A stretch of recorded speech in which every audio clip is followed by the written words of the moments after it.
Alors, sans plus tarder, je cède la parole à M. Richard Vaillancourt, qui est consultant pour la Commission nationale des parents francophones.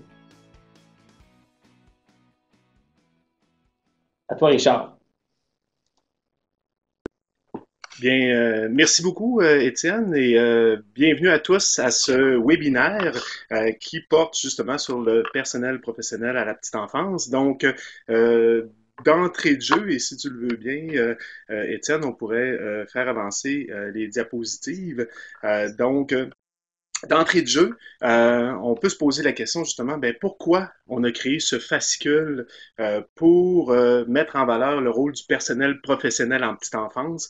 Eh bien, naturellement, on sait que la période de la petite enfance, c'est vraiment une belle opportunité. C'est une fenêtre ouverte pour vraiment permettre à l'enfant de se développer sur tous les plans. Et puis, dans ce fascicule-ci, on a vraiment mis l'accent sur la facette de l'identité francophone à développer parmi toutes les facettes du développement de l'enfant. On sait que l'identité francophone du jeune se développe dès la petite enfance, donc naturellement, le jeune arrive à la naissance dans un premier contexte social. Le contexte social dans lequel il arrive est naturellement le contexte de la famille. Donc, c'est certain que tout ce qu'il vivra dès la petite enfance dans son foyer, dans la famille, lui permettra déjà de construire des bases de son identité francophone. Donc, tout ce qu'il fera. Donc, ça peut être, par exemple, des attitudes, des valeurs qui sont partagées par la famille, mais ça peut être aussi d'avoir du plaisir en français. Par exemple, cuisiner avec grand-maman ou grand-papa en français. Donc, c'est toutes ces expériences-là, dans le fond, qui vont faire en sorte que l'enfant va commencer à bâtir son identité francophone. Naturellement aussi, le fascicule a été créé par reconnaissance aussi de l'importance de la période de la petite enfance dans tout le continuum de l'éducation de langue française. Donc, naturellement, on parle des expériences qui se passent dans la famille dès la petite enfance, mais ensuite, le milieu de la petite enfance est souvent le premier contexte social dans lequel les enfants sortiront de celui de la famille. Donc, naturellement, la relation à ce moment-là avec l'éducatrice ou les éducateurs à la petite enfance sera extrêmement importante. Donc, ce continuum-là, naturellement, fait en sorte qu'on préparera à la petite enfance l'entrée à l'école de l'enfant de langue française et également, bien, ça lui permettra aussi d'avoir une porte ouverte sur sa communauté. On a voulu aussi mettre en valeur dans ce fascicule toute la question de la mission particulière des services à la petite enfance francophone. Parce qu'on sait que naturellement, comme tous les autres services à la petite enfance, on s'occupe de l'ensemble des facettes du développement de l'enfant. Mais ici, vraiment dans le contexte de la communauté francophone, dans le contexte minoritaire, vraiment ce qu'on veut mettre l'accent, c'est l'aspect du développement de la langue, de l'identité, également de bonifier sa culture, mais aussi de créer, je dirais, un sentiment d'appartenance à une francophonie locale, régionale, provinciale et aussi ailleurs, donc elle peut être canadienne et naturellement mondiale. La petite enfance, ce qui est important, puis ce fascicule-là aussi fait le point, c'est que la petite enfance est stratégiquement reconnue dans le plan d'éducation nationale en petite enfance. Ce plan-là qui est coordonné par la Fédération nationale des conseils scolaires francophones en partenariat avec les différents intervenants du milieu en éducation. Donc, ce qui est intéressant, c'est que vraiment la petite enfance figure dans ce plan. Et vraiment, c'est une belle occasion, vraiment ce fascicule je dirais, de valider le rôle important que jouent les intervenants à la petite enfance, d'approfondir justement la réflexion sur comment on peut toujours, je dirais, bonifier nos pratiques pédagogiques et naturellement de pouvoir justement alimenter nos interventions et d'être davantage conscient justement de l'impact de ce qu'on fait auprès des enfants pour justement construire son identité francophone. Donc, la prochaine diapo, comme vous la voyez, c'est à qui s'adresse ce fascicule? Bien, vraiment, on a visé les professionnels à la petite enfance. Donc, quand on parle des professionnels à la petite enfance, c'est l'ensemble des intervenants qui œuvrent dans ce milieu. Naturellement, on parle des intervenants qui sont dans les prématernelles, les jardins, mais on parle aussi des personnes qui sont par exemple dans les services de garderie ou de services de garde en établissement, mais également en contexte familial.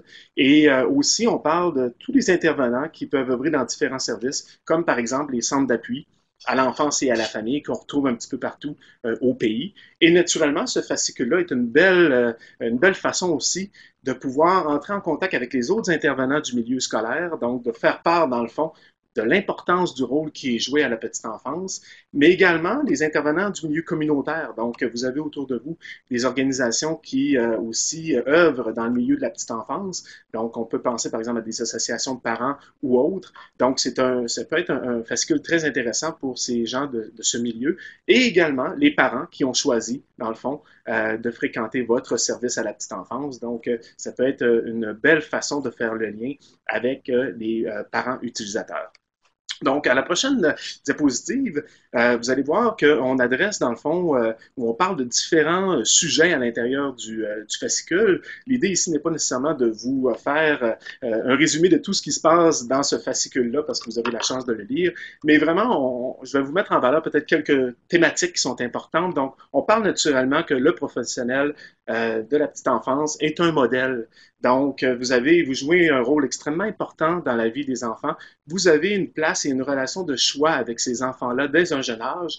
Et naturellement, eh bien, vous avez le potentiel d'être un modèle de langue, d'identité, de culture et également de pouvoir, je dirais, partager votre sentiment d'appartenance avec la francophonie. Donc, tout ça pour permettre à l'enfant de vivre je dirais, dans un espace francophone qui va lui permettre justement de s'épanouir pleinement en préparation à l'entrée à l'école. Et je vous invite, dans le fascicule, vous allez voir qu'il y a un lien à des vidéos sur une carrière en petite enfance. Donc, si vous avez le goût d'aller un pas plus loin dans toute la question de la valorisation, de l'impact du rôle d'un professionnel à la petite enfance, il y a des capsules vidéo très, très bien faites à ce sujet. Donc, la prochaine diapo, on vous amène à parler ou en tout cas à aborder la question de l'importance du jeu. Oui, parce qu'on sait que l'approche ludique au quotidien fait partie, dans le fond, de la programmation des services à la petite enfance. Et on sait aussi que cette approche ludique vraiment permet aux jeunes de continuellement apprendre. Donc, un enfant qui joue, c'est un enfant qui apprend. Et puis, dans le contexte de l'importance du jeu, on fait le parallèle aussi avec l'importance de jouer en français. Donc, pour permettre justement l'enrichissement linguistique et culturel par le biais du jeu au quotidien. On fait un clin d'œil aussi à toute la question de la technologie en français. Donc, c'est intéressant de ce point de vue-là aussi. Donc, on vous amène, dans le fond, à réfléchir sur la place qu'occupe la technologie en français dans votre travail, donc dans votre préparation et comme outil de travail comme professionnel à la petite enfance, mais également la technologie en lien avec ce que vous offrez comme programmation éducative dans votre centre ou dans votre prématernelle ou service de garde. Donc, ça permet vraiment de faire une réflexion sur la valeur que vous accordez à la technologie, mais aussi, je dirais, le niveau de confort que vous avez aussi à faire une place dans la programmation éducative à toute la question de la technologie en français. Donc, c'est naturellement un sujet qui pourrait faire l'objet d'une belle discussion, par exemple, avec vos collègues, pour toujours dans une perspective de bonifier la programmation éducative. Donc, à la prochaine diapo, on parle également, puis c'est un sujet qui est très important à la petite enfance, c'est toute la question de la collaboration avec le parent. Donc, toute l'importance de bâtir un pont avec le foyer. On sait que c'est extrêmement important à la petite enfance d'assurer justement cette cohérence-là des gestes, des actions, des paroles entre ce qui se passe dans un service à la petite enfance et aussi les interventions du parent. Et on sait que un parent qui est bien informé, c'est un parent qui peut faire à ce moment-là des choix encore plus judicieux par rapport à la valeur qu'il accorde au français dans sa famille. Et vraiment, ça lui permet aussi de continuer à bâtir par extension sur les interventions qui sont faites dans le service à la petite enfance et de les insérer dans les pratiques familiales. Donc, encore là, tout là, on parle de la question je dirais à ce moment-là, de pouvoir bonifier l'espace francophone au foyer, mais tout ça en lien avec l'intervenant à la petite enfance. On sait également que le parent, c'est le premier modèle, dans le fond, qui est en contact avec l'enfant, donc le premier modèle, je dirais, en français, mais également le premier passeur culturel. Donc, c'est intéressant parce que cette notion-là de passeur culturel est très importante parce que vous allez voir également qu'on en fait mention par rapport à un intervenant à la petite enfance qui est également un passeur culturel. Et puis, on aura la chance un petit peu plus tard, vous allez voir qu'il y a d'autres webinaires qui s'en viennent à ce sujet au niveau du passeur culturel. Également, avec toute la question de collaborer avec le parent pour la préparation à l'entrée à l'école. Donc, on parle de la préparation à l'entrée à l'école de l'enfant, mais aussi, il ne faut pas oublier que le parent aussi se prépare à l'entrée à l'école. Donc, cette belle relation-là qu'on peut établir avec le parent et le foyer dès la petite enfance aura certainement un impact sur l'accueil et l'accompagnement qu'on fera du parent à l'entrée à l'école. Et pour ce faire, peut-être que vous le connaissez déjà, cette collection de guides. Si vous ne la connaissez pas, mais ce serait très intéressant de pouvoir les découvrir parce que c'est une belle ressource pour les parents. C'est la collection des guides Voir Grand vous allez trouver naturellement les liens sur le site web de la SELF, mais également, ça fera l'objet aussi d'un prochain webinaire. Donc, vous aurez la chance de pouvoir voir de façon plus précise qu'est-ce qu'il y a à l'intérieur de ces guides-là. Ensuite, ben, on parle naturellement, quand on parle de la petite enfance, on parle de bonifier, dans le fond, nos stratégies pour nourrir justement nos interventions. Puis, ce qui est intéressant, c'est que à la SELF, avec ses partenaires, on a développé un encadrement, dans le fond, sous forme de principes directeurs qui peuvent justement vous servir, je dirais, pour consciemment toucher des perspectives ou toucher des facettes à l'intérieur d'une activité précise qui vous permettent justement de développer l'identité francophone. Et puis, on aura la chance justement de ces principes-là, peut-être d'y revenir un petit peu plus tard, mais je vous invite beaucoup à prendre connaissance de ces 8 principes-là et vous allez voir également dans le fascicule qu'on suggère, où on vous donne une idée de comment ces principes-là peuvent justement s'insérer dans le contexte d'une intervention à la petite enfance. Donc, on vous donne quelques exemples à ce moment-là.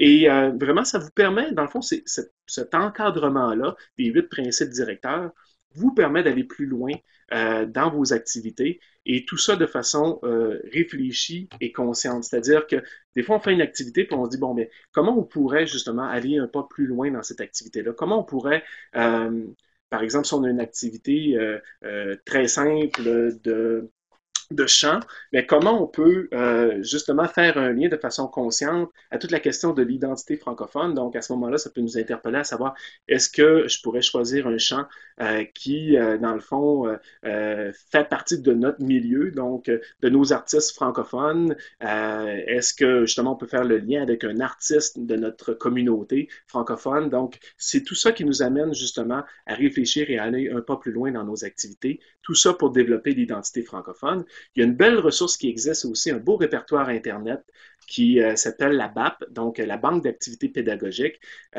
Tout ça pour vous permettre, dans le fond, parce qu'on sait qu'à la petite enfance, on doit créer beaucoup de matériel nous-mêmes, on doit créer plusieurs activités.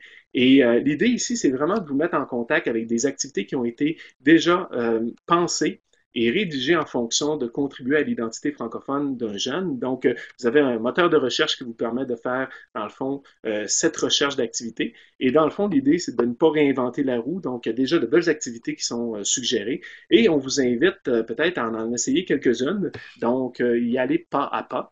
Et enfin, bien, il y a une belle opportunité dans le fond, qui s'offrent à vous et qui sont les stages de la SELF, les stages de perfectionnement et qui auront lieu, ces stages-là, cette année à Québec. Donc, c'est des stages qui sont annuels et on est toujours dans la période d'inscription. Donc, si vous avez le goût, vous pouvez certainement communiquer avec la SELF. Les stages ont lieu pendant 8 jours au début juillet. Donc, on vous invite certainement à considérer cette expérience-là de non seulement faire un bout de chemin de façon personnelle par rapport à votre identité francophone comme intervenant, mais également de pouvoir alimenter et bonifier, dans le fond, vos interventions comme professionnels à la petite enfance. Et c'est vraiment une belle occasion d'échanger avec d'autres collègues de partout au Canada et qui vivent des réalités semblables et qui vous permettent, dans le fond, de pouvoir être en contact avec des pratiques gagnantes et de retourner chez vous avec un coffre d'outils bien rempli. Et ensuite, bien, on passe à la prochaine diapositive. Et cette diapositive-là, dans le fond, ça se trouve être la fin, dans le fond, dans le fond, la conclusion de ce petit webinaire-là. Donc, l'idée, c'est de vous donner quelques suggestions de ce que vous pouvez faire avec ce fascicule-là. Donc, naturellement, vous pouvez le faire circuler dans vos réseaux. Vous pouvez naturellement le mettre en contact avec les parents qui vous entourent. Mais ça peut être également une belle façon de discuter avec vos collègues de différentes facettes de votre travail.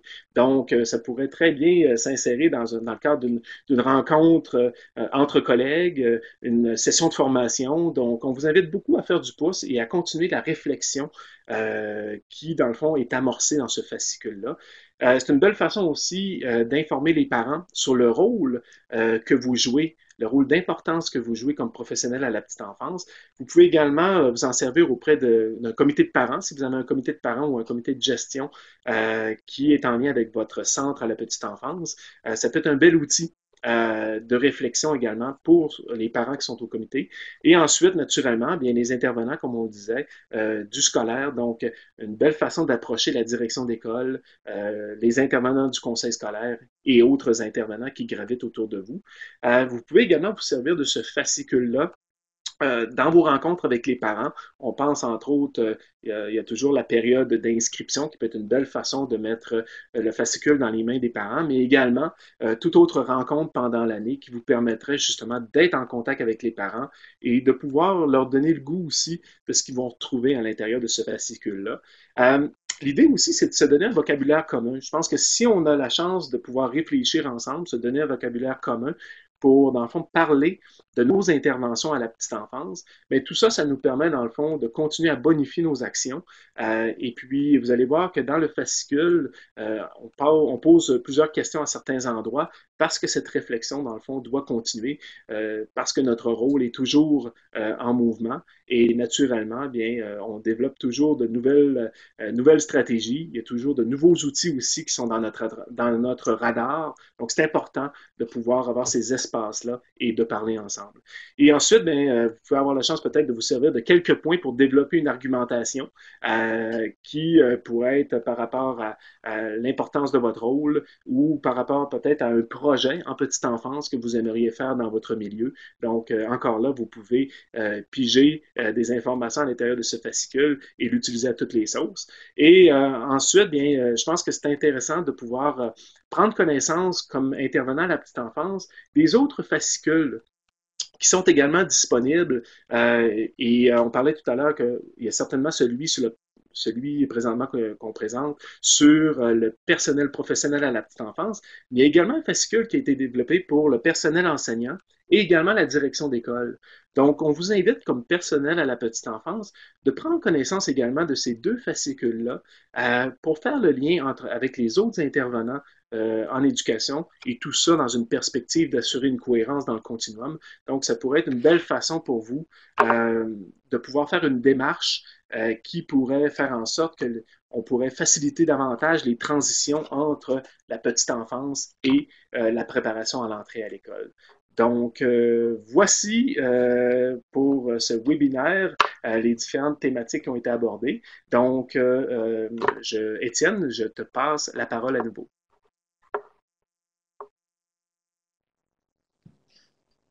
Oui, merci Richard. J'ai invité les gens à poser leurs questions dans la colonne de gauche, donc réservée au clavardage. S'ils ont des questions, ça va nous faire plaisir d'y répondre. En attendant, moi, je te relance un peu. Je sais que la SELF a produit une trousse qui s'appelle Des enfants en art. Puis, j'aimerais que tu m'en dises un peu plus sur cette trousse-là. Qu'est-ce que c'est exactement? Bien, merci Étienne. Bien, la trousse vraiment des enfants en art, c'est quand on parlait tout à l'heure du rôle joué par l'intervenant à la petite enfance par rapport à être un passeur culturel. euh, Bien, cette trousse-là justement met en valeur euh, certaines dimensions qui peuvent, dans le fond, être bonifiées à l'intérieur d'une programmation en se servant des arts et de la culture et tout ça en vue de permettre aux jeunes de construire son identité francophone. Donc, vous allez avoir à l'intérieur de tout ça euh, un fascicule qui vous permet, dans le fond, d'avoir un petit peu plus le portrait théorique, mais vous allez avoir également accès à 3 types de fiches pratiques qui vont vous permettre plus concrètement je pense, de prendre conscience du rôle que vous jouez dans le fond comme passeur culturel, parce que vous le faites naturellement, ce rôle de passeur culturel à la petite enfance. Mais quand vous allez être en contact avec cette ressource, c'est que là, vous allez vraiment vous rendre compte que il y a toute je dirais, une théorie basée sur l'importance du passeur culturel, mais également, vous allez voir des gestes concrets que vous posez certainement dans vos communautés et qui sont, dans le fond, valorisés à l'intérieur de cette trousse-là et qui vous permettent aussi d'aller un pas plus loin. Et naturellement, cette trousse du passeur culturel à la petite enfance des enfants en art fera l'objet d'un prochain webinaire.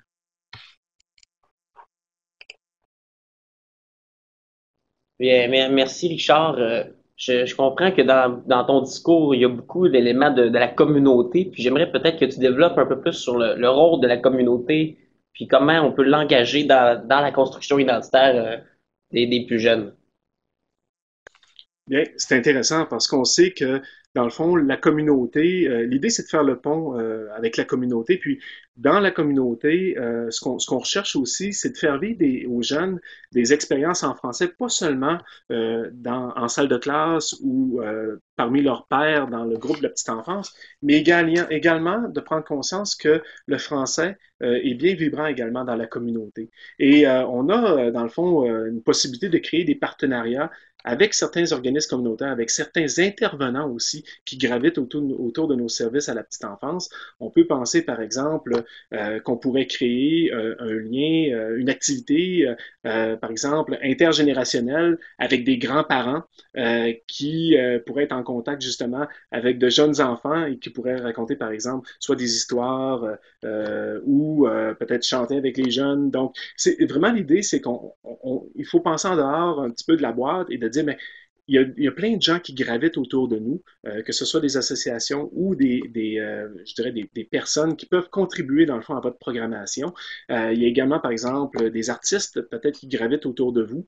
Donc, ça permet vraiment de prendre conscience, dans le fond, le jeune prend conscience que non seulement il vit le français dans votre salle de classe, mais il vit aussi le français dans la communauté. Puis on voit beaucoup, par exemple, de centres d'appui à l'enfance et à la famille qui font le lien avec des organismes communautaires dans leur programmation.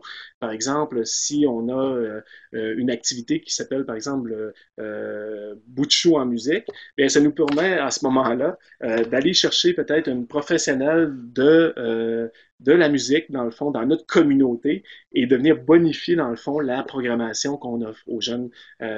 Donc, c'est vraiment de rester, je pense, éveillé à ce qui peut se passer autour de nous, puis de permettre aux jeunes non seulement de rencontrer des gens de la communauté à l'intérieur du service à la petite enfance, mais permettre aussi aux jeunes qui sont dans le service de la petite enfance de pouvoir vivre des expériences dans la communauté. Et je pense que cette bidirectionnalité-là est très importante. Et je te remercie beaucoup, Richard. Donc, comme tu as mentionné, on va se revoir pour d'autres webinaires au cours des prochaines semaines. Merci beaucoup de ta participation et puis j'espère que ça a servi, ça a suscité l'intérêt de beaucoup de personnes. Donc, merci beaucoup et à la prochaine. Merci, Étienne.